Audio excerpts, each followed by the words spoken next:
Hello, it's Sunday and it's the 18th of February 2024. And I want to go through some of the things that's in the mainstream at the minute, which is coming across as really rather, sort of hypocritical and massively biased to certain people.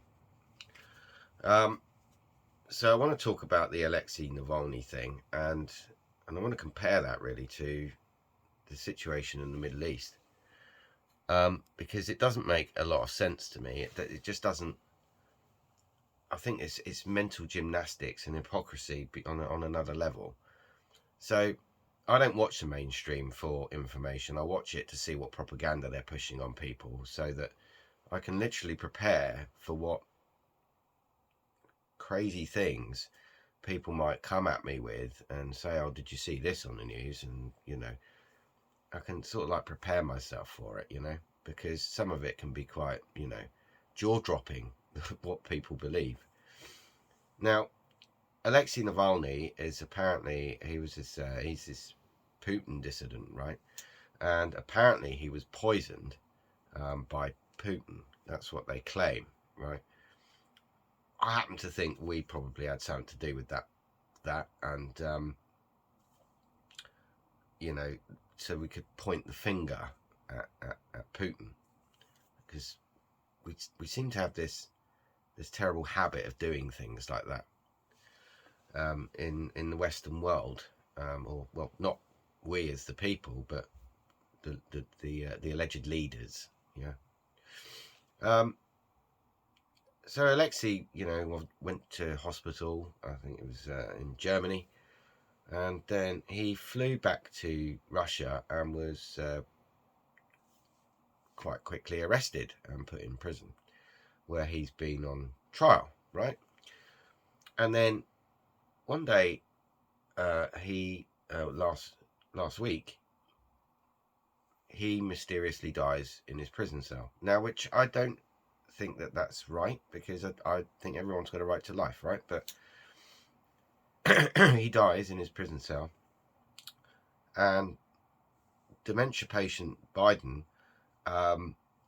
is the first to get up and say, Putin was behind this, and he was calling for all other countries to take a stance against Russia.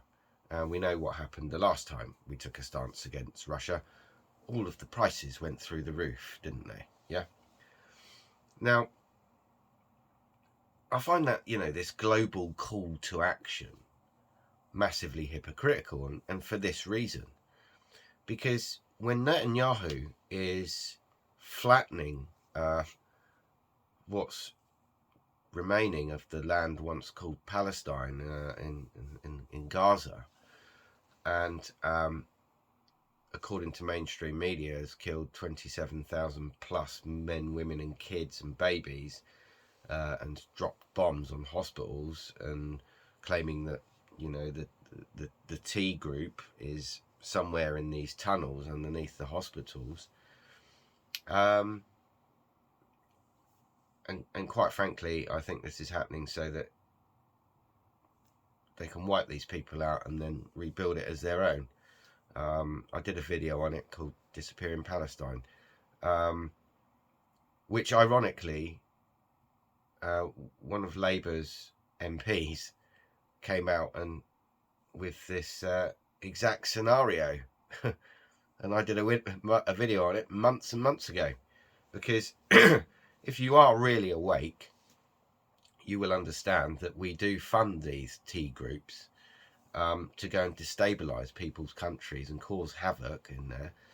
So we can point the finger at the leader, so then we can claim that they need a democracy and claim, human rights abuses, and that we need to go and overthrow the leader and end up with the oil.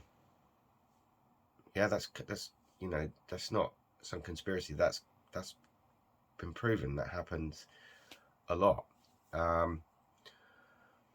Now, why is there no global call to action for all these innocent civilians that have been killed? Because not every Palestinian is a member of this alleged T group, which I believe is funded as well. they're not all members of this T group, are they? They're innocent people. But there's no global call to action about that. And as a matter of fact, the ICJ has recently rejected South Africa's claims against Netanyahu's country. Just shows you how corrupt the system is, doesn't it? I mean, it's quite worrying just how corrupt it is, because that is blatantly what's happening. You know, what South Africa claimed, that is exactly what's happening.